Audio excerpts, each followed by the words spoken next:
What up, my people? ¿Qué pasa, mi gente? Welcome, bienvenidos to another episode, otro episodio de Hoy En Día TV. I'm your host and producer, Yessi Rodriguez. On this lovely day, yes, we are here, we are blessed, and we have another amazing show. And I'm going to bring on to the stage my amazing co-hosts. We have Nadine Barton, the other entrepreneur, and Dr. CC Andra, the actionist. Yes. Welcome, lovelies. How are you all? ¿Cómo están? Hello, how are you? It's a great day today. Absolutely, yes. Every day, every time we get together, you know, we have an amazing, impactful show. And I know today is going to be another one. It looks like we lost Cece. She probably had connection issues. But I heard, ma'am, that you had a pretty eventful weekend and week. So please fill us in. Listen, I wrapped at 2 a.m. this morning, and then the night before that, I wrapped at 12 a.m. So I'm exhausted, and needless to say, I'm going to be up at 6 a.m. again tomorrow. And so we filmed for like 15 hours last night, yesterday. Wow, really? Oh goodness, that's a long time. And usually on set, that can definitely happen. And it sounds like, because sometimes depending on the production or booking and depending on your role itself, you can be either backstage where you're holding or you're used, you know, to be filming. So it sounds like you had a busy day where you were filming most of the time. Absolutely. Yeah. Okay. And then you had the premiere of this past Saturday. How did that go? And then I had the premiere. Yes, I forgot about that. Oh my God. They said when you ask to be booked and busy, be careful what you ask for. Then we had a 2-in-1 premiere on Saturday, Dad in the Chairboat Well. That's the original name of the book of the guy who wrote the cheerleading book with his daughter. But the movie, they changed the name from Dad in the Chairboat to just Cheer Dad. And the other movie we did was 2023 World War III. So it was pretty eventful. That's so exciting. Woohoo. Yes. I saw you on the social media, on the red carpet and all that in your interview. So super exciting. You looked amazing. Oh, thank you. Thank you. But I'm exhausted. But you know what? That's a part of the journey. You got to take it all in, right? That is true. Yeah. That's right. Well, I'm definitely proud of you. You're doing amazing things. And I know you're in Georgia. And what's amazing too is that our special guest today is also in the film industry and is a SAG actor like you, but he is out in LA. Yes.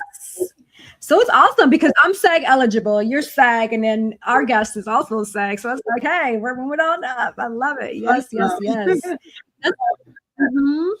And Cece, how about you? How have you been? How's your week? Any updates? I know you recently had a boxing event that you had over the weekend, if I'm not mistaken. Yes, right? we did with I Coach and Teach Boxing Empowerment.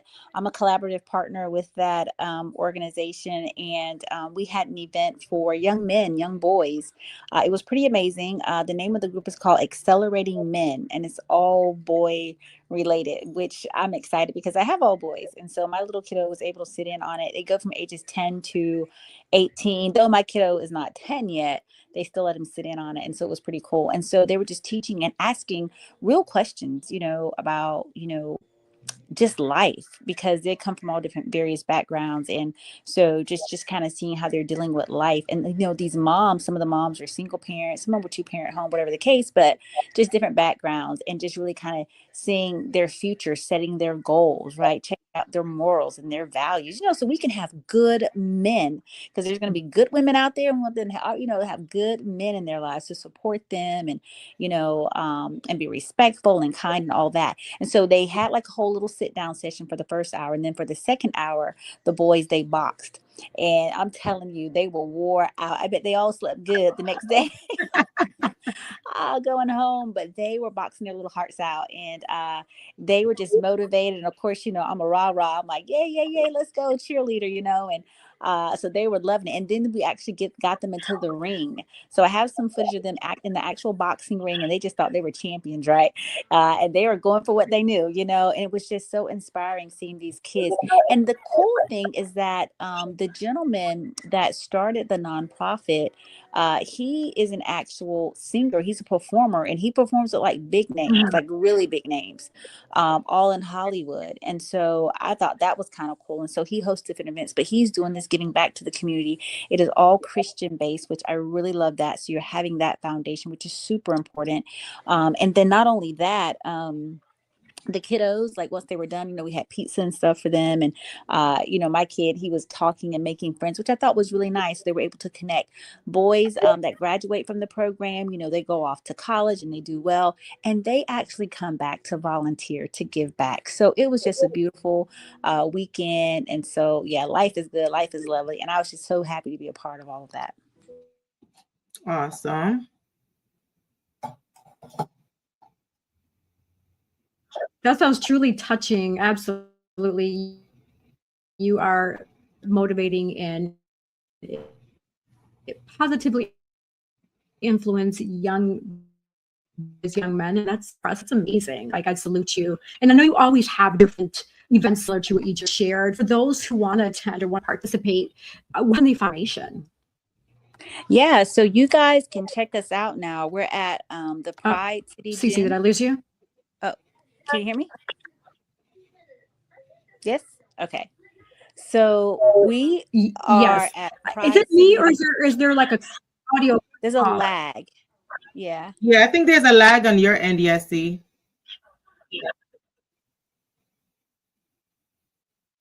And it says I have 5 bars. I'm looking at my laptop. Yeah, I got full bars too. I'm not sure. But we're at Pride City Gym, which is in Garner. Okay. So we moved location. I'm sorry, go ahead, Cece. Yeah, we're in Pride City Gym, which is in Garner, North Carolina.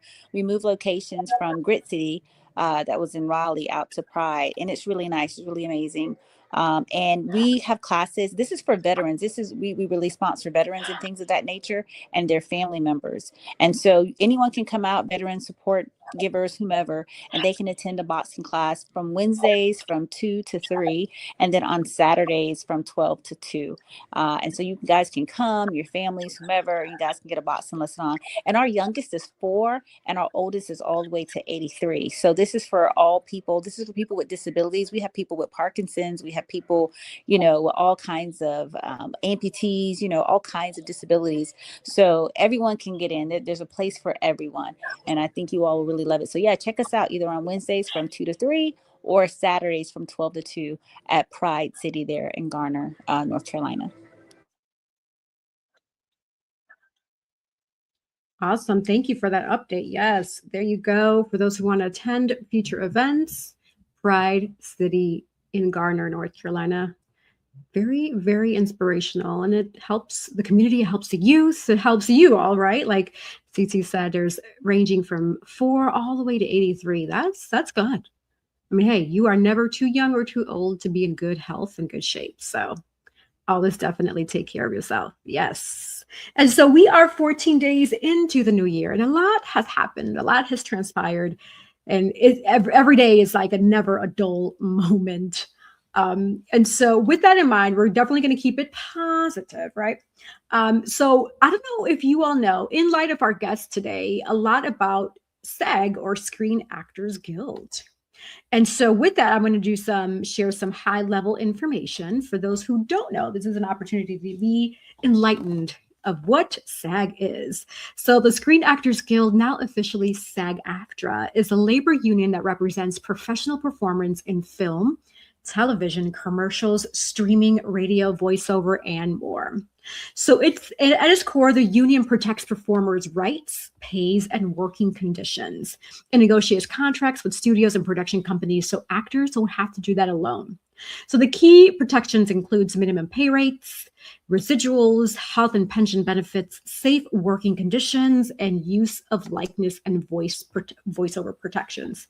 Who it represents. So SAG-AFTRA covers performers across film and scripted TV, streaming platforms, including Netflix, Hulu, etc., commercials and industrials, voiceover and animation, video games, radio, and podcasting. Yes, this is growing now into podcasting too. Well, it sounds like, because that's the first I've heard of podcasting, but okay. So membership levels do vary. So non-union is early career open market. SAG eligible, SAG-E means that you've booked you're qualifying union work, but haven't joined yet, which is me. And the reason being is because I do get offered a lot of non-union roles.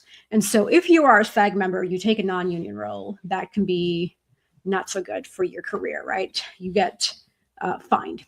And so for actual SAG-AFTRA members, as full union member. So once you join, you generally must work union-only projects. There are limited exceptions. There is a cost to join. On average, the initiation fee does start at $3,000. It can be more, it can be less. And I observed this looking at different states, like Georgia compared to LA, et cetera. Also, there are annual dues. So base dues plus percentage of covered earnings. It's an investment, but one that often pays off once you're booked and busy, like Nadine is, right? And just like our guest we have on today. So why actors decide to join? So they want access to higher paying union only roles, are booking consistently and enough to justify the dues, want long-term career protection, need health insurance eligibility, and are ready to be treated as a professional at an industry level. Why some wait? Non-union work can be more plentiful early on. I agree. Union rules can limit flexibility if you're still building credits. Dues aren't worth it until you're booked regularly. All right, so the bottom line is that SAG-AFTRA isn't just a union, it's a career milestone. So joining signals that you're stepping into a professional tier of the industry with protection, standard, and collective power behind you. Also, fun fact, currently there are about 160,000 SAG-AFTRA union members.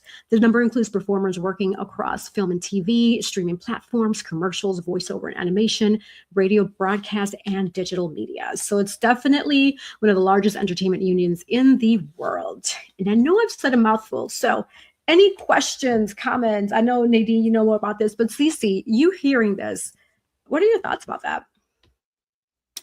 I think the dues are like super expensive, especially if you're not getting gigs and all that kind of stuff, and you're trying to, make your way out there. But I did not know that it covered voiceover actors and stuff like that. So I think that's really cool because the genre is a wide span in the genre, not just like actors, but you're doing like the whole, I guess voiceover there is acting, but you're not like on the big screen, it's just your voice that they're using. So that's kind of cool. And it is nice to see that you do get some, healthcare benefits and things of that nature. I just don't know if I think they could have more benefits if you're paying that kind of money with just the current stuff that they have. That's a pretty, big piece of change. And so, with the non-union and stuff like that, like you were saying, they get more gigs and things of that nature.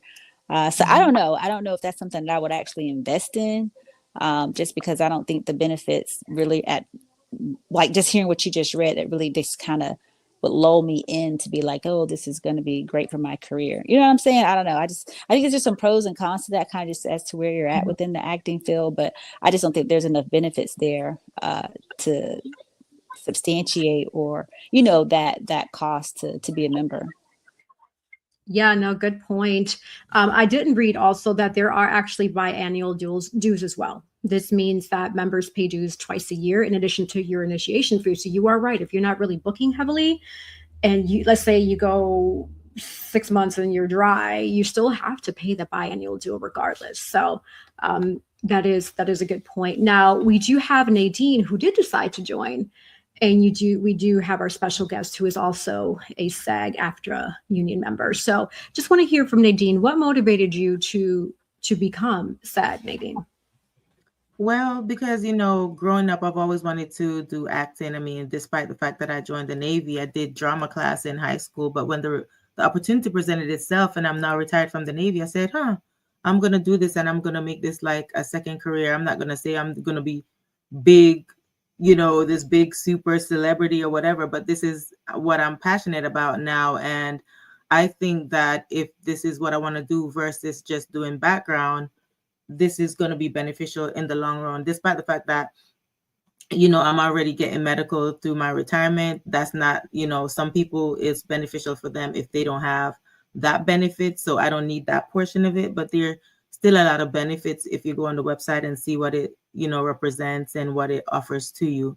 But if this is something that you want to do on the back end as a second career or as a career as an actor, I think it's beneficial because working a lot of the non-unions, since I've started this and I've done a few films, they don't pay anything, or they just present to you IMDb credit. But if you're serious about your career in acting, then going SAG is beneficial despite of, you know, the strike or whatever is going on. And then they also give you an option to pay monthly, so you're not putting that, you know, big chunk of change up front.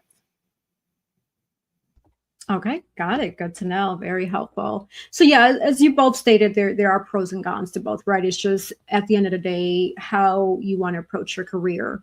And again, I've been SAG eligible since 2017, and I've decided to stay this way because the non-union role is I make sure that the roles I'm getting, I get paid. Like, I'm not going to do a booking that's not going to pay regardless, right? And then also see the benefit in that. And that's where the negotiation comes in, regardless if it's a union or non-union role, to be able to negotiate. And then even further, when you have, let's say, an agent or a manager who can also help you with that, with the negotiation process too. So, but yeah, that's good feedback. And with that in mind, we're going to go ahead and pivot over to our special guest, who is a SAG member. So this week on Hoy En Día, we're excited to welcome SAG-AFTRA actor and voiceover artist Neil Vanides. Neil is a multi-hyphenated creative known for his work both on and off camera with major networks and studios including Netflix, HBO Max, NBC, Fox, and Disney, among others. His career spans an impressive range of roles and disciplines, from stand-in work and stunts to voiceover, dubbing, co-star appearances, and leading roles across multiple entertainment markets. And of course, beyond the screen and microphone, Neil brings over 25 years of experience as an entrepreneur, real estate investor, and small business owner.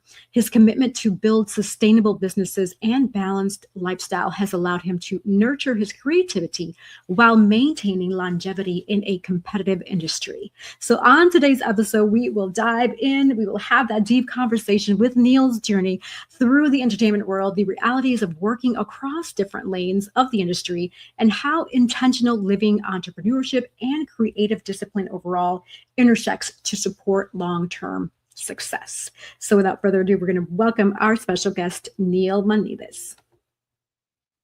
Welcome to Hoy En Día. Bienvenidos. Welcome. How are you? I'm doing great. Thank you for the very lovely introduction. I loved your conversation. I was listening in about SAG, pros and cons. Is it okay if I chime in a little bit before we get started on me? Just about the subject? Well, let's do this, because I have to open up with the $1 million question, and then we can definitely dive into that real quick. So $1 million question I usually ask the guest is, I've read your amazing, robust bio, but in a nutshell, who do you say you are, Neil? Oh, well, describing myself is always cringe because I like to just experience other people. Like, I think most actors, we're more of a study. Like, we study everything around us. We experience everything around us. And what we give might be more about our interpretation rather than like, oh, well, I'm a carpenter, or I'm, you know, this or that. So I would say more than anything, I'm an actor, I'm a husband, and I'm Christian. So those three things combined change who I am any given day. Like, if my wife wants me to work on something or help her assemble some furniture or whatever, I'm, you know, that's the role I put on and the duties. So when I get on set, I would say it shifts where I become a little like less ego or self-driven and a little more direction driven. So like, I want the direction. And so in that way, I'd say there's a duality, you know. I did work in construction for 25 years. So that was my business side of things. I worked starting out in residential renovation, doing hardwood floors, carpentry, and then full renovations. No job too big, no job too small. My friends and I built houses from the ground up. And then I moved to California about 8 years ago and kind of slowed down with the construction, started taking smaller projects so I could pursue acting full time. So that's when I kind of shifted from being like preparation mode, practical mode, more to pursuing the dream full time. Very impressive. And thank you for sharing that. Yes. And so, yes, we would love to hear your thoughts about the conversation we had while you were backstage, just about the whole SAG-AFTRA, and also what motivated you or inspired you to join the union. So there are a lot of ways you can become eligible to join SAG, right? And that kind of forced me to join. So if you work on SAG productions more than, I think it's 3 times, or if it's a smaller role, they allow more, maybe 50 times back in the day. Like if you're just doing background, they'd let you do more. But once you're like on camera and you're noticeable, you're featured, they try to get you 2 or 3 times, and then you become OK 30, and then SAG must join. And so OK 30 means like you got 30 days before you have to join, but you can still work on projects in the interim. And then must join means like it's time to sign up, join, or you're never going to be allowed in and we're going to ban you. So I worked on a couple TV shows, just doing little bits here and there in Chicago before I moved to California. And then I was given a great opportunity to star in some Christian films, and they were SAG. So even though I wasn't SAG yet, I was SAG eligible, like Yessie. And so they gave me the role, and I got to, star in these 2 feature, well, I think one's a feature and one's technically a short, but these 2 films, which then made me must join. So I had to join. It was nerve-wracking though. Like if you're non-union and you're getting, like I was getting 4 gigs a week. I was booking. My agents loved that I was non-union because the commercials alone make a ton of money, even if it's not as much as you would get with SAG, just because there's so much. Like there was one week right before I moved to California where I was in 4 commercials back to back on a TV station. And my agents were like, yeah, this is ridiculous. Like you tapped out the market. You got to go, because it's like, it looked like the commercials were all connected. So that's the nice thing about being in a small market and not being union is if you're professional, if you know what you're doing, you've studied your craft, you show up early, you show up camera ready on time, you'll keep getting work. Here in LA, it's not about that. It's more about who you know or who you're related to. And so once you join SAG, you go from being able to get work based on your abilities and your reel and your resume and your training to nobody cares. Chris Hemsworth's competing with you, So like I've had a couple auditions I did where the director messaged me right afterwards and they're like, hey, that was really great. We really loved it. It was amazing. We'll be in touch even if it's not for this. And then I'd see who they cast. And I'm like, oh, well, that's John Cena. Okay, John Cena got the part that I auditioned for, So it's very different. Your expectations have to be, what else can you do if you do join SAG to get the benefits of joining? And so one thing I did is I started doing stand-in work. I started doing background work, and I started doing stunts. And when you do those things, the pay is way higher if you're union. So like if you're doing background work on a SAG production for 8 hours, it's like $150. If you're union, it's closer to $200. And now it's getting closer to like 220 or 30 here in LA. If you're doing stand-in, it goes up. And then one nice thing about the union is you don't just get like an hourly or a flat day rate. Like once you progress into longer days, like Nadine was saying she did earlier, you get time bumps. So like every 2 hours longer past 8 hours, your pay rate increases. So once you're past like golden hour, you could make like $600 to $700 a day just standing around, So those are also some benefits to consider. A nice thing about the union here in LA is if you go to the SAG headquarters building on Wilshire, they have recording rooms, voiceover rooms, self-tape people that'll help you. So like if you have an audition and you don't have your own home setup or studio or equipment, you can just go in the building and they'll do it with you. You just have to sign up and you can go in. So that's really cool. And they do also have, when you're on set, like they'll have a union rep come and make sure everything is legit. So make sure there's a sitting area, make sure that there's craft services and water, make sure you're being treated well. Like they'll come up to you, like Lincoln Crabtree Duncan, who's the vice president of SAG, came up to me a couple times when I was on set for a show. And he was just like, how are things going? Is everything good? I heard there might've been something. Just wanted to check in with you since you've been here the whole time. And I was like, oh yeah, we're good. Thanks, Lincoln, So it's cool. It's it's nice to have that. I'm totally sure I got his name wrong like 3 times at least. I probably just did now too. But he's a fun guy. He's very nice. So yeah, like those things are nice benefits, but that also, when you're considering that, comes back to, are you going to be pursuing this full time long enough where you're going to be getting as much work where the benefits matter? If you're in a market where there's not a lot of productions, one comes around like every 2 to 3 years. No, like when I was in Chicago, I didn't really want to join the union because there was like 2 or 3 shows, and the other shows that I worked on got canceled before they even aired. So it was like, you know, why do I need to be union to do 1 co-star and then I can never be on the show again? Yes, definitely deep and thought-provoking questions to ask oneself, a person who is interested in or considering joining SAG. So thank you for breaking that down, sharing those extra layers. And even when it comes to stunts, I salute you, because I see some of these stunts and they look pretty rough. So I'm sure you have to be in some like tip-top shape to do some of those stunts. Well, so like, how do you prep for that? That's wow. So for the stunts I've done since I moved here, it was funny because they had more to do with like my other job.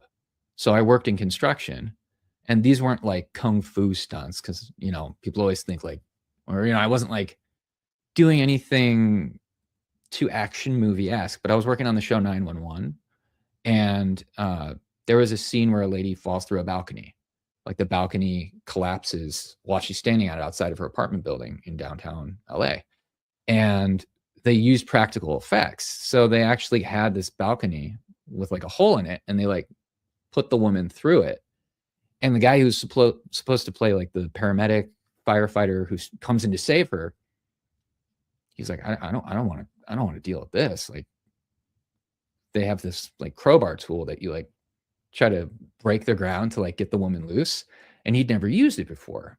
Well, I was a contractor, and they were like, is anyone comfortable doing this? I came to be background that day. I wasn't supposed to do stunts. And I was like, oh yeah, I worked in construction for 25 years. And so the head of safety on the stunt team and the consultant that they had from the fire department was like, all right, show us how you would use this. And I was like, boom, boom, boom. And they're like, yeah, okay. You're the same size. Can we shave you? And I was like, okay. So they shaved my beard, did my hair to look like one of the lead actor guys. And then they just had close-up shots of like from the waist down and like a couple of my head, you know, blurred out, destroying the floor and like pulling the lady out. And then the balcony falls as we pulled her out. And like, I was like, oh, cool. I was supposed to be there for maybe 6 hours that day. I think I stayed for 15 because they wanted everyone out before we filmed the last part where it actually collapsed. So like, that was a great day. Great day. But like those stunts, you don't have to be in crazy good shape, and you just need knowledge. The other stunts, like I have a friend named Stanislav Tabierta, who you should totally get on your show. He is a 100% stunt guy. He can do all the Deadpool, like flipping around, fight moves and everything. And I actually met him in Chicago when we were both just doing background work. And he was like, oh, I want to be like you, man. I was like, what do you mean? I'm doing the same thing you're doing. He's like, yeah, but like you have a resume. You're like an actor and like you've done stunts. And I was like, just be you, man. And he was like, well, but what do I do if I want to be a stunt guy? And like we started going into it, and I gave him like what I was told by stunt people I'd worked with. He did it all. Like he did every single step, moved to LA, pursued it, had his side career, and now he's a stunt guy. And so it's like, that's what I like to see about people making it and breaking into the industry. It's not so much about if you can do it, it's about your pursuit, how serious and committed you are, how dedicated you are, and how disciplined you're going to be to yourself. It's easy to be critical of other people. Can you be critical of yourself and say, I got to work on this, I got to cut that out? So that's been huge. Yes, thank you. Another food for thought there. Being self-critical, self-eval is always definitely necessary and important, especially for personal growth and development. So thank you for sharing that. I'm gonna ask Nadine or Cece if they have any follow-up questions. I have a ton, but I don't want to hog up the questions. So I'm gonna give the spotlight to Nadine and then Cece to see what questions they have for you, Neil. All right. So I have a few questions. So Neil, yes, welcome. You have a very robust resume, like, Jesse said. So we're happy to have you here. And I wanted to ask you, how did you first get started at the entertainment industry, and what drew you to such a wide range of roles? I think what first got me into acting and all of this stuff was watching my sister. She went to a summer camp, and when we were kids, like our parents just got divorced. We were all like anxious and kind of miserable. You know, your parents get a divorce, you're not happy. And we got moved to a different school because we moved with our mom. And all we had was each other, just me and my sister Rose. And she went to this summer camp. And so I didn't see her. I went to a different summer camp. And mine got out first. So I got to go see the play that they put on at the end of the year, or at the end of the program before summer ends. And it was West Side Story. And she was Bernardo. And they like drew a goatee on her and everything. She's just this tiny little Greek girl. And she's like, Maria, you know, so it was hilarious. And I never saw my sister so lit up and so energized and just so free. And so I saw that, and I love my sister to pieces. Like, I wouldn't be here today if it weren't for her. So seeing her get to be elevated like that, and seeing her get to be free and joyful, and just the way she was interacting with everyone, the way they were interacting with her, I was like, oh my God, this is amazing. And so I started wanting to do little plays and little stuff with her. And she's like, oh, well, you got to memorize the lines. You got to do this. And so as soon as I started high school, I jumped in. They had a really nice theater department where I went in Whitefish Bay High School. And the guy running it was the most patient man in the world, John Coleman. And he would sit with us because, you know, in high school, everyone wants to be in the play if they're into that sort of thing. But no one wants to like rehearse and memorize their lines. So it started out with him just being a great mentor. They had a mass communications program, which is like editing film and digital media. And then I met Yessie because I got recruited to be on Teen Forum, the TV show we were on back when we were kids. And so I was just like, I'm in. I'm going to do it, man. Like, I can do this. And nothing convinces you that you can do something as much as challenging yourself to do the rough parts.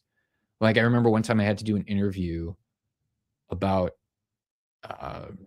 it was for FACT, Fight Against Corporate Tobacco was the campaign back then.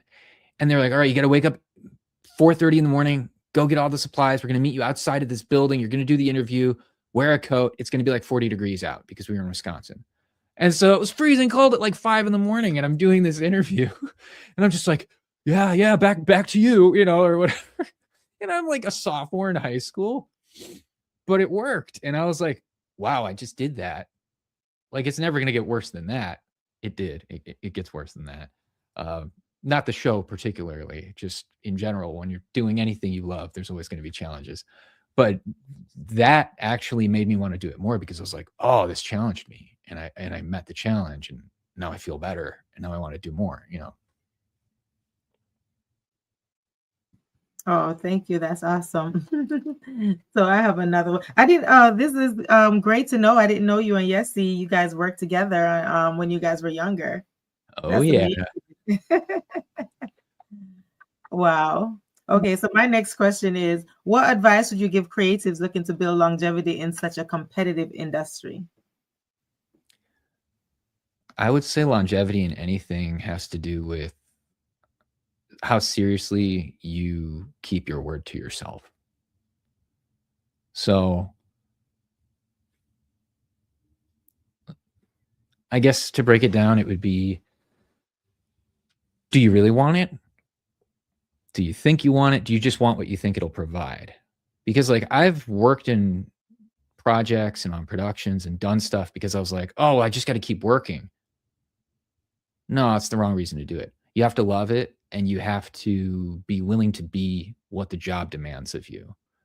And so if you want to be honest with yourself and keep your promises to yourself, you have to say, like, before every project, sit down with yourself and have like a mental pep talk. All right, what do I want to gain from this? What do I want to learn? How do I want to grow? How do I want to challenge myself? And what habits do I need to break? A good example of that, if we have time, would just be the project I'm working on right now. I'm working on a pilot for a show, and we ran out of crew towards the new year while we were filming, because everyone was going out of town for the holidays, and they're like, oh, hey, I'm not going to be available. Not going to be available. Everyone left. And we had to film these really big scenes before we had to strike the tech equipment that we were using because it was being borrowed for a limited amount of time. So after I finished filming the scenes I was in, as an actor, you can just go, oh, well, I did my actor thing. Peace. But like, this is a pilot. I've always wanted to work on a pilot. I always wanted to be more than just an actor on a show I'm starring in. I'm starring in this. So I was like, okay, I went to the producer and the director and I was like, what else can I do?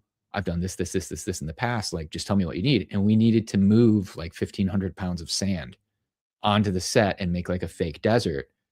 And they had no one to help. So I showed up early one morning, like 3 hours early, and I just moved 300 or maybe it was like 150 bags of sand, 100 pounds. And we just boom, boom, boom, dumped it and spread it and then set up the set, helped between every take. I took a little broom and I'd like get rid of the footprints on the sand, and it's like, I was that guy. I was what they would call a greensman, or I grew up in a PA and helped with like environmental set dressing. And it's like, that's never something I've aspired to be in my life, but I knew the production needed it. And I wanted to show the production that I'm not going to be a snob. My ego doesn't matter. I want this to be whatever it can be. And so I think that was a good growth moment for me. And that's like what you have to ask yourself going into a project. It's like, well, what role am I comfortable playing? Is it just the acting? Am I comfortable like helping out with other things? And then the flip side of that is, am I able to help in other things without becoming a know-it-all and telling people how to do their job? Because then you're not really helping. A lot of actors, like, they'll start giving directing notes to other actors and they'll start like, oh, well, I noticed this. And it's like, don't. The director knows what they're doing. They're paying attention. Let them do it. And so, you really have to be critical of yourself throughout the whole process and keep those promises. That's really good. Thank you. That's all the questions I have. Yeah, that was really good information. I thought that was a really good tidbit timing in there. I wanted to go back to the SAG stuff because I know for people that may be, thinking about getting into acting and stuff like that, you had mentioned a term about stand-in. Now, I kind of made my own assumptions as to what that means, but can you tell me what a stand-in is? Absolutely. So I actually worked on The Flight Attendant season 2 with Kaylee Cuoco and many other awesome actors. As a core stand-in. So what that means is, well, a stand-in usually will give the actors a break between shots so that the camera, the lighting, and the sound crew can set everything up. But they want to make sure they've got the right framing. Like right now, I'm in the center of the screen. You can see focus on my face. I'm lit from here. I have a soft light here, another soft light. I'm backlit so you can get like an edge line. So they have to set all of that up. Imagine you're doing like a really emotionally draining scene and you're the star of a show and you have a million scenes and you have to like freeze and they set all the stuff up. You're not going to make it through the day. So they have what's called a stand-in who basically will tap you out. So they'll say, cut, first team out, second team in, your second team, you're the stand-in. So you come in and you stand in their position, or if they did choreography, you remember what their choreography was so you can be where the camera needs to go. And sometimes they'll ask you to do the lines so you can do the lines, which is a great opportunity for actors because you can be seen by a director doing these lines and they might be like, oh, he's actually pretty good. We could use him. Cool. So do it. And then when they're ready for the shot, they'll say, okay, do it again for first team. So then the actual actors will come and they'll watch you walk through everything to see what the camera needs them to do. And then they'll hop in and say second team out. And then the actors will be ready to do the scene again. So it's like their choreography or their blocking double. Blocking. That's very interesting. I did not know that. My assumption, my definition of what I thought it was completely different from what you described. So I'm glad you helped me to understand that. And you explained it very simply. So I totally got that. Let me ask you this, and you may or may not know, but are there more SAG roles versus non-SAG roles in the entertainment industry? I guess that depends on who you are. Like a good example is right now, there's a lot of casting that's focused on diversity and focused on equality, and gender ideologies. So for me, as a straight white Christian man, There's not that many SAG auditions for someone at my level because I'm not like super famous, right? Like if I'm Chris Hemsworth or if I'm one of the Chris's, any guy named Chris, I guess, they can get in the Marvel movies, they can get these great auditions, but like most unknown actors or semi-known actors, like they're not getting, their agents pounding on the door. We've got 40 auditions for you today. It'll be sparse at times, but then at other times, the floodgates are open. Like there were days before the pandemic when I'd get like 6 auditions a day and I was like, are you kidding? Well, there goes my computer mouse. But, they would say like, it comes in waves and peaks and valleys. And that's true for anything. So like sometimes, like right now, it's a little slower. But let's say they bring back a show like The Chosen series and they need guys who look Mediterranean, right? And they're casting for 6 seasons. Then there's going to be opportunities like that. So I would say, I don't think it's more or less for me in any given season. It's just in flux. So in comparison, like when I was non-union, I was in a different market.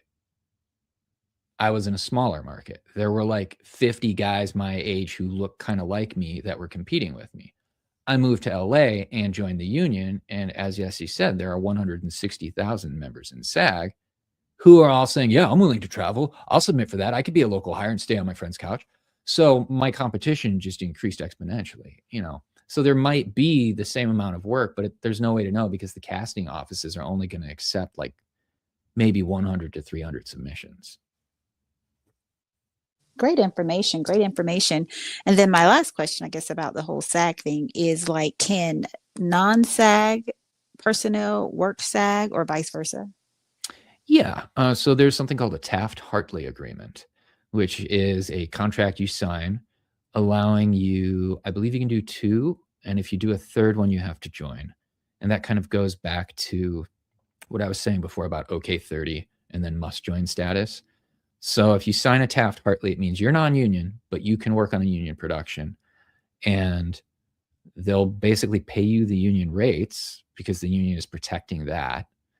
Even though you're not in the union, you still get the benefits. So it's pretty cool, but you can't do it indefinitely. You can do it a few times and then they catch up and they're like, hey, you keep working SAG stuff. Like you have to pay the union because we got you the rate and like we got you all the protections you had on set and you're taking work away from our members. So join us, Interesting. I'm glad you explained that because it seems like at some point you're going to have to, if you're doing well enough, you're going to have to join it. I don't like that part. I don't like being forced into anything.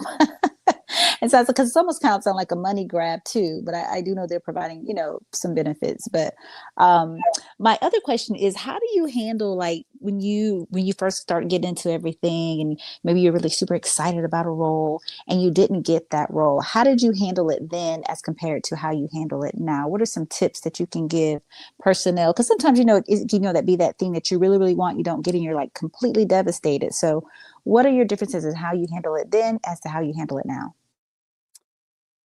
Well, when I started out and I started getting really cool auditions for the first time, I was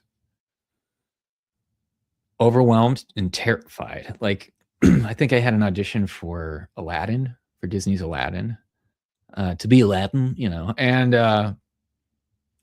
I was so nervous, I sucked. And so that wasn't even about getting it or not. It was just about the yips, you got the yips. You get so in your head, and that changes with discipline, practice, and your technique. And so that's part of it. So until I really figured out how to prepare in a way that like you're not in your head as much, I was getting super nervous and super emotionally invested in like, oh, I got to get this.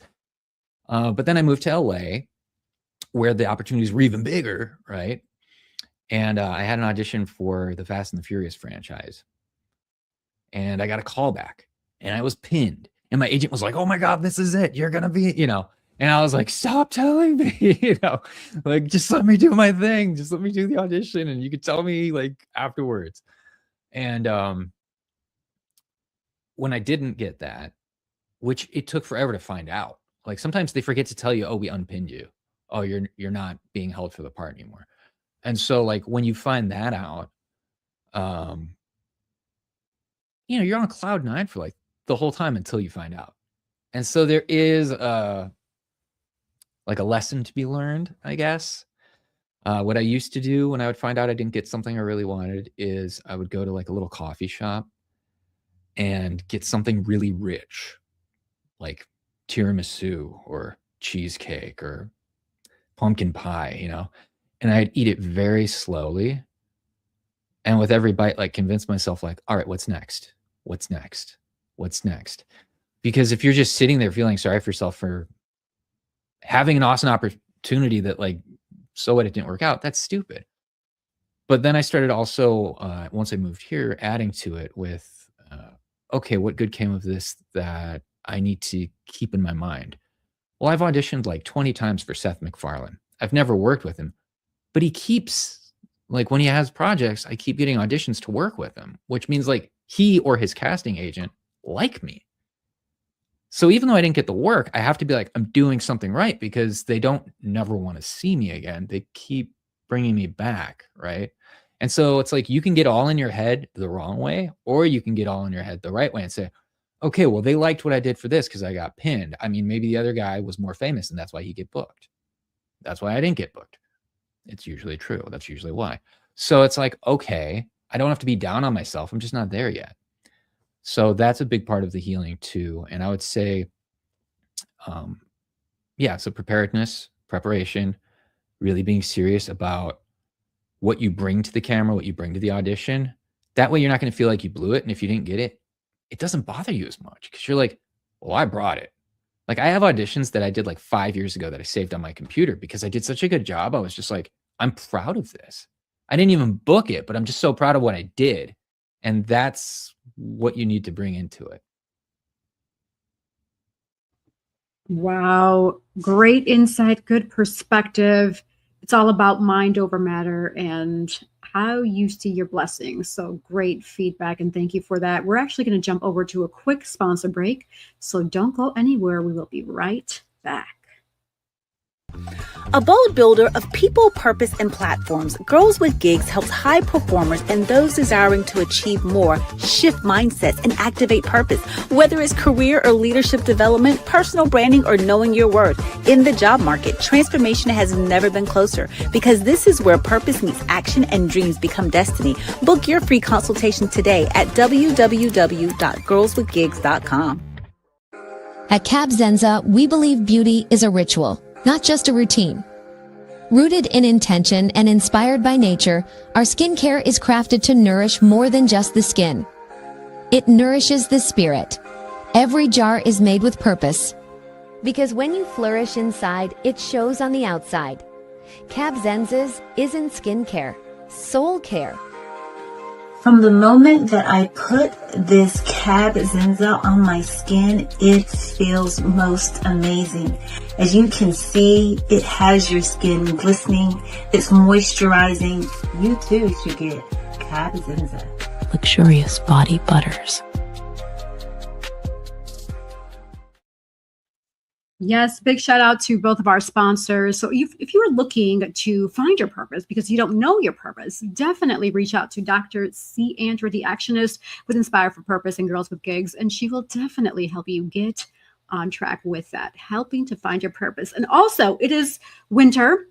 And even if it's not winter somewhere around the world, I do understand there might be a different climate. But what I am trying to say is don't walk around with dry skin. You got to hydrate the largest organ in our body, our skin. So Cab Zenza is a way to go. Make that investment and your skin will definitely be happy and smiling at you. So, hey, order yours today. All right, going back into our juicy, amazing conversation with the super talented Neil. So fun fact, Neil and I actually are both part of Strive Media Institute. So shout out to Matthew Johnson, the visionary of Teen Forum, Gumbo TV, all the amazing things that Neil and I were able to do in high school. And it was a blessing. It was a great opportunity for both of us. We got so much exposure, especially to the world of film and editing and being hosts and producers and just everything. It was just amazing. So I definitely pray that someone in the world or even in the nation does another program similar to that, which I'm sure that probably does exist. I just don't know about it. But hey, who knows? Because that really helped me, my life, and I know it definitely helped Neil's life. So shout out to Matthew Johnson, the visionary of Strive Media Institute. Yes. All right. And so pivoting over to the questions that I have for you, Neil, because I've been patiently waiting. My two co-hosts have done amazing with asking these deep, thought-provoking questions, and you've done remarkable with answering them very eloquently. So you've worked on and off camera in many capabilities. Working behind the scenes overall shaped who you are as an actor, but also as a husband and in your family life. I think What is that?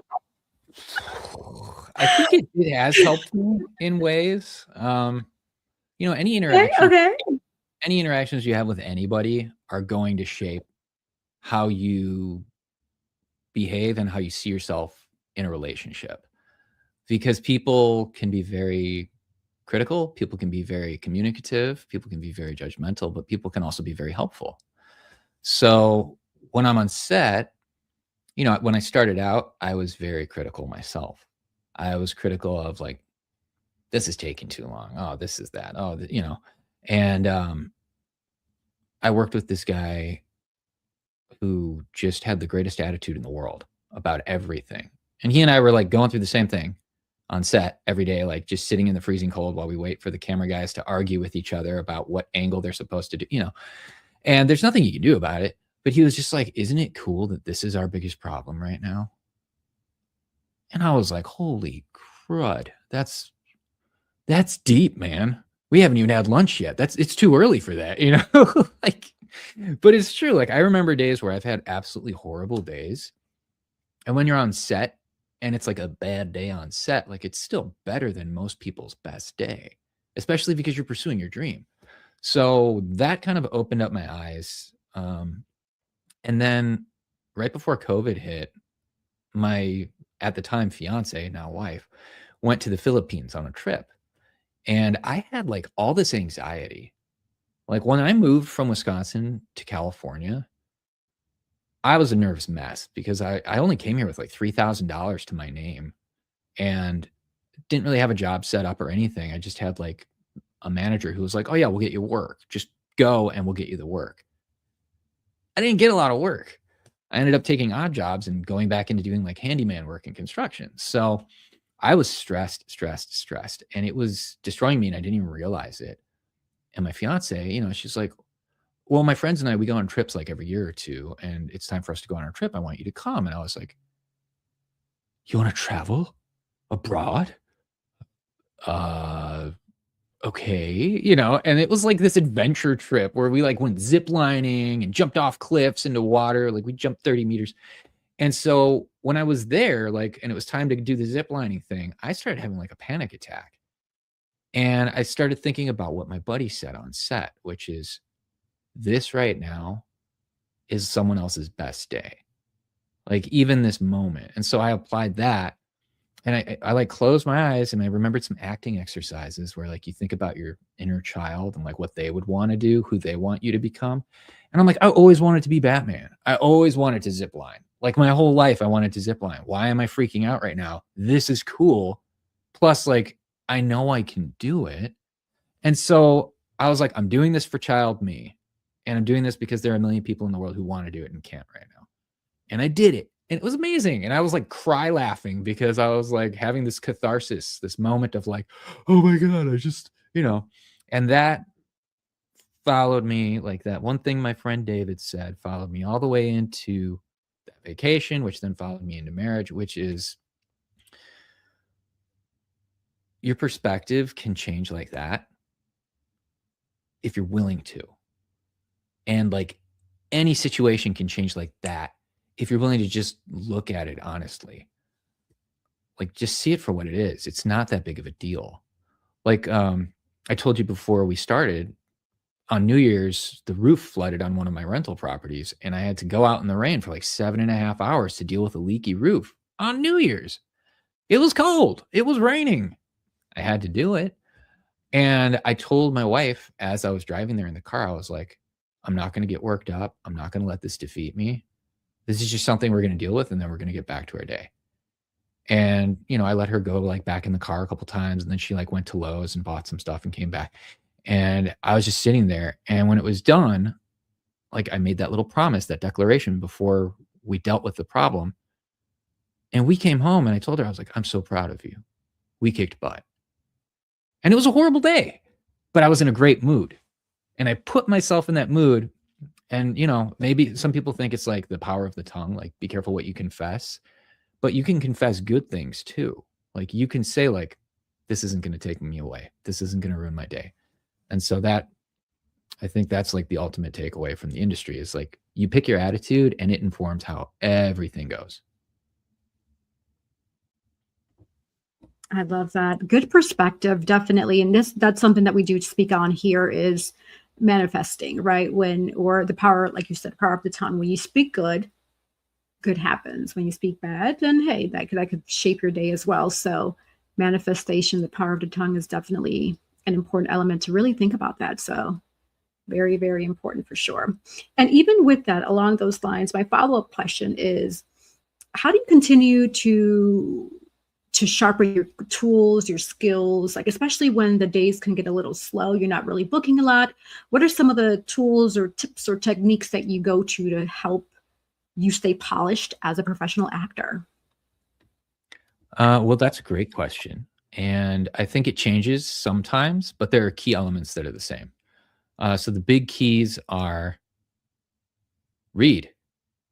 Like read a script like you have to memorize it, even if you aren't even auditioning for it. Like just practice and stay in the habit of doing all the things you have to do when you do get the audition, when you do get the opportunity, when you do get the work, because that way it's not like, oh, I'm rusty. I don't know if I can still do this. You know, like that's the worst thing in the world is when you do get an opportunity and you're like not in your groove and you miss it.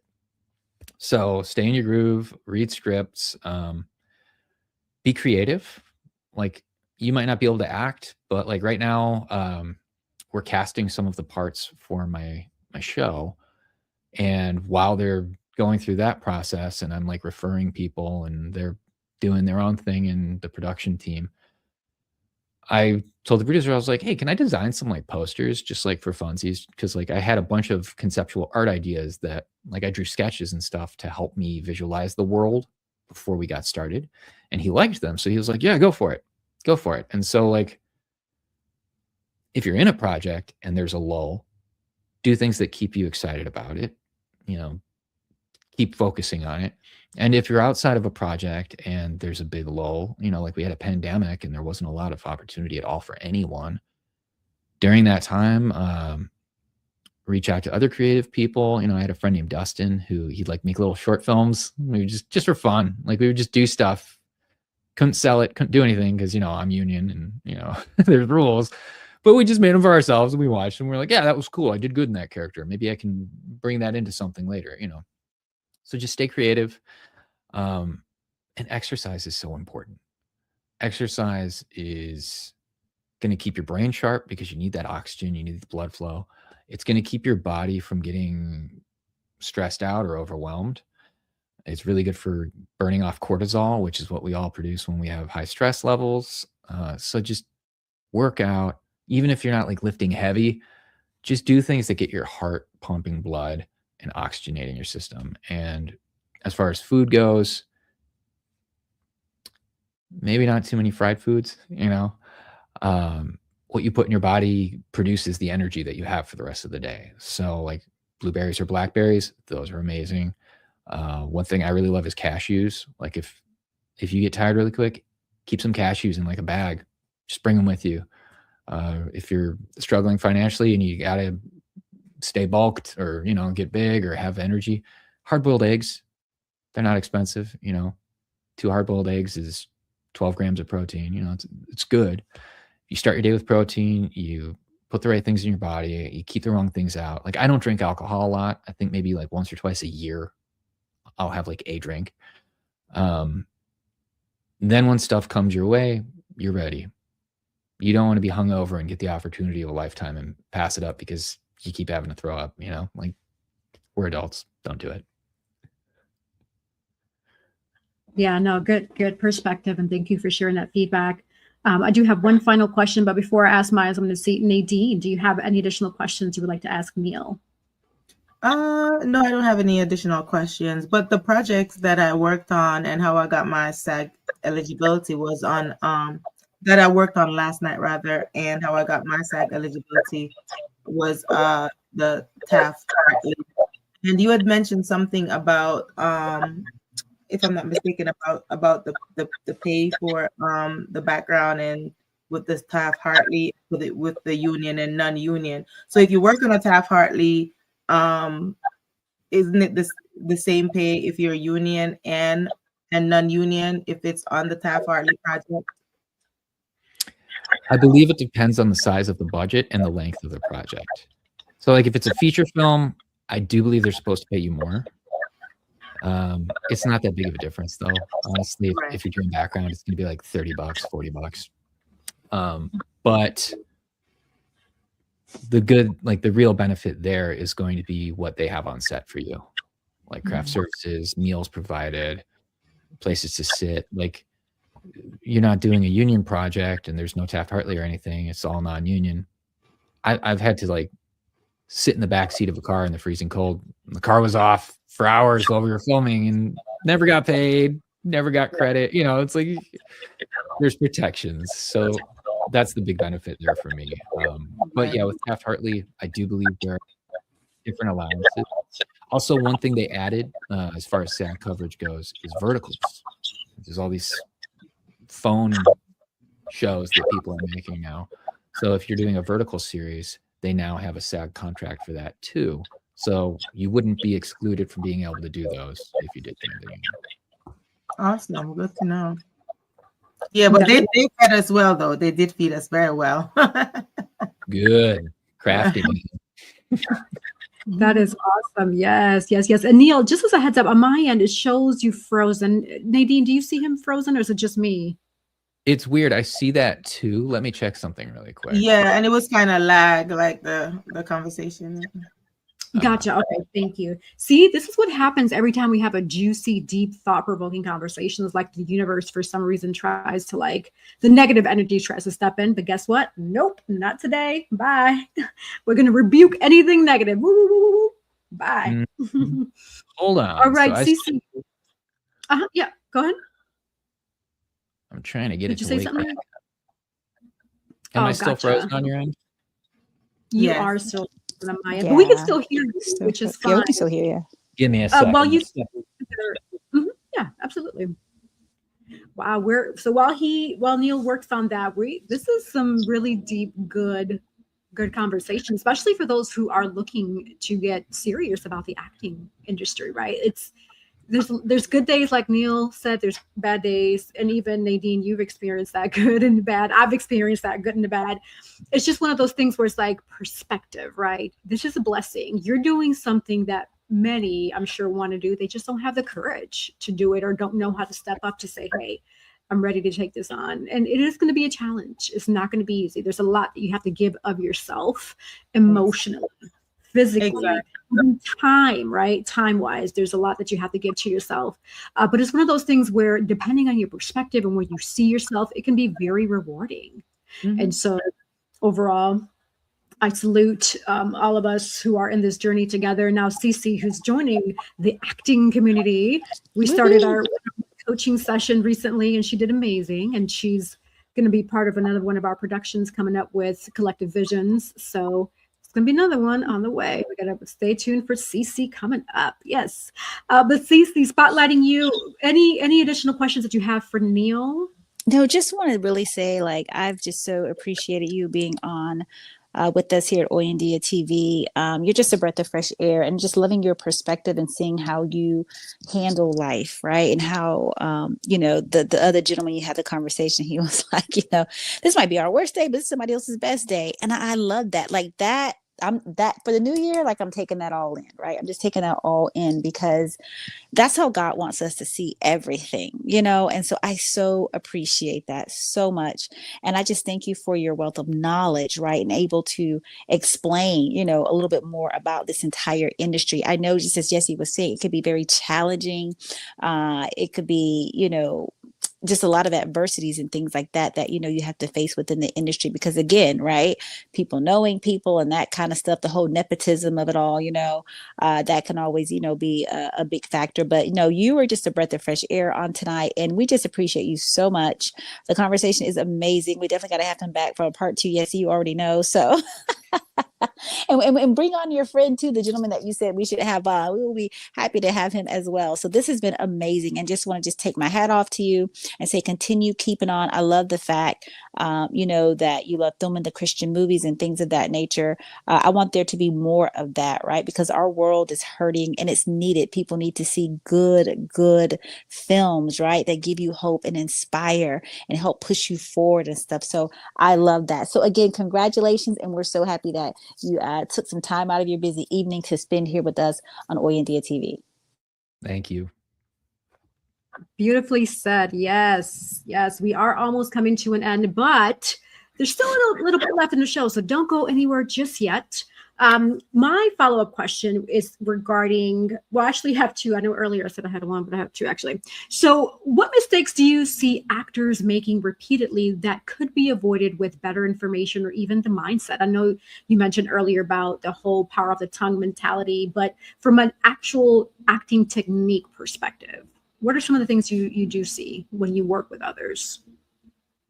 Well, for men, the biggest mistake every guy makes is he tries to be cool or he tries to be sexy. Just don't. Nobody wants to see that ever. I've seen stuff I did in the past where I was supposed to be suavo and sexy, and I just laugh. Like, I'd rather just not. Like, the director will tell you, or the stage direction will indicate what's happening that's supposed to be cool or sexy. You don't have to bring the smolder, right? Like, it's funny if you bring it, but it's probably not supposed to be. So don't bring that unless it's specifically asked. A big thing technique wise would be don't memorize your delivery. Like, when people rehearse a scene or they practice a scene, there's a tendency to remember exactly how your inflection sounds and repeat it over and over and over again the same way. You want to be able to just memorize the words. And the best way to do that would be go over the lines, doing different stuff in different parts of the day, different places, when you're in a different mood, and just focus on the lines and not how you're going to say them, because you'll accidentally find the best delivery. And if you don't, you won't be married to the wrong one. Good feedback. Yes, I love that. For me, Neil, what I've found with working with people is that a lot of times they're scared of emotion and they really don't sell. Let's say, for example, there's a scene where you're emotional because you lost a loved one, but you can see it in their face that they're really not feeling what they're saying. And so to me, there's that disconnect. Me being, you know, a professional actor, I pick up on that and I'm like, I don't believe you. And so that's one of the things with me is like a person says they want to act and they want to do this, but it's like you have to pour your heart, your soul, everything into this character, because we as the viewer need to believe the delivery that you are providing, right? And so I would say, going along the lines of what you've shared, which have been amazing, that's amazing feedback, and I appreciate that. Also, the emotion and the delivery, I've noticed a lot of actors tend to lack that. Yeah, and I think sadly that goes back to trying to be cool or trying to be sexy, you know? Like, everyone has this image of how they want to be seen on camera. Right. And you got booked because the director, the casting directors saw what they want you to look like. Like, they're gonna get you to do what you want. Like, look at David Harbour, right? In Stranger Things. Is he cool or sexy? No, he's Hopper. You know, he's like, drive, Joyce, drive. Like, there's nothing cool or sexy about it, but it's burned in my mind forever after watching the end of Stranger Things, right? So it's like, you want the audience to feel. You don't need them to admire. And a really good way to access your emotions if you're struggling, if you're an actor and you're trying to get to your emotions, don't try to show how you're feeling. Try to hold it back. Let it creep out because you're actually thinking about it. So this is more method acting. It's not, it's not so much a plastiques or an outward in technique, but this is more method. But what you do is you think about the circumstances, and if you have something personal you can draw from, you draw from it, and you keep thinking about that. And you need to have your lines down because you can't think about your lines and be thinking about something that's going to get you to respond emotionally at the same time. So learn your lines and then do the work. Do this exercise where you're working through trying to suppress whatever the feeling is. Because I promise you, if you have lines, the more you talk while you're trying to hide emotion, you're going to break. Your emotion's going to come out and everyone's going to see it. Did I freeze again? You did, but it's okay. It's all good. We can hear you, and that's what matters. But we are going to start pivoting over into our last minute words. So what this means, last minute words, is we're going to do a little round robin where we're going to have Nadine start first. Cece, you go second. Neil, you go third, and I'll go last. And pretty much is an opportunity for you to share with the viewers and listeners how they can find you, follow you, if you have any projects coming up, if you have a favorite quote that you want to share, pretty much anything that comes to your mind with regards to the last minute words. So Nadine, please lead us into this process. Yes, so as you guys know, I'm Nadine Barton, Nadine the author. You can find me on Instagram at Nadia B_1202, NADIAB_1202, and www.NadineBarton, my name as it is on the screen.com, if you want to take a look at some of my books, and also at cabzenza.com for my body butter, CABZENZAH.com. And like I always say, life is 10% of what happens to you and 90% of how you react to it. So think about what you have to say before saying it, and treat others kind. Excuse me.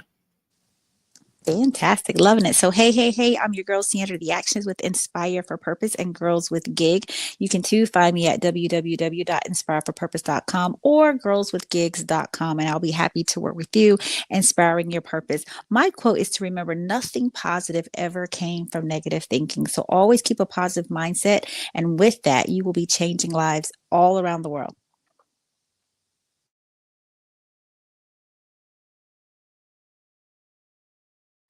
Neil, it is on you. Last minute words. Oh boy. Well, again, my name is Neil Vanides. You can follow me on social media at Neil, NEIL _Vanides, VANIDES, or imdb.me/Neil Vanides. Last words, I guess, would be focus on your behavior and only respond when you're ready. Awesome. Thank you. Thank you. Neil, I'm so glad you said your last name, because this whole time I thought it was Vanides because it looks Spanish, but it's Vanides. So thank you for clarifying that. No worries. It's Greek, so there's a lot of different ways it can be pronounced. You're not wrong. I'm not wrong. Gotcha. Great. I love it. Thank you. Well, we have truly enjoyed this amazing, juicy conversation. Wow. Thank you for taking us into the glimpse of the world. I know we hear it from Nadine. I've shared it, with my past experience in productions, and now you hearing it from a male perspective and your experiences and the stunts and all the extra layers that come with this industry. So that's amazing. We definitely had a good, juicy conversation. And that is what Hoy En Día is. We are here to positively educate, enlighten, inspire, motivate, and entertain you, the viewer and listener, with each and every episode. And I know we did that today. Lo hicimos hoy de nuevo, aquí en Hoy En Día TV. And so with that in mind, for those who want to find me or follow me, you're welcome to go on Google. Just type in my name, Yessie Rodriguez, and I'll pull right up. You find my social media pages, my website, different past shows of Hoy En Día, pretty much a lot about me. So go on there. And for those who want to be guests on Hoy En Día TV, it's really simple. All you have to do is there's an email scrolling at the bottom of your view, hoyendiatv@gmail.com. Simply email there, send a subject saying I want to be a guest, and then give me give us a short bio of why you want to be on and who you are, what you do, etc. And someone will be in contact with you. Absolutely. And also thank you for the viewers and listeners. We do have 2 more sponsors that we need to highlight, so don't go anywhere. We'll be right back. Sponsored by Collective Wear, available at www.yessirodriguez.com/shop and myrod-enterprise.com/shop.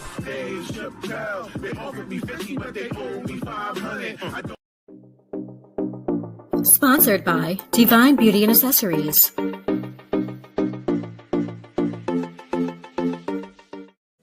Watch Hoy En Día TV, Thursday, 7:30 p.m.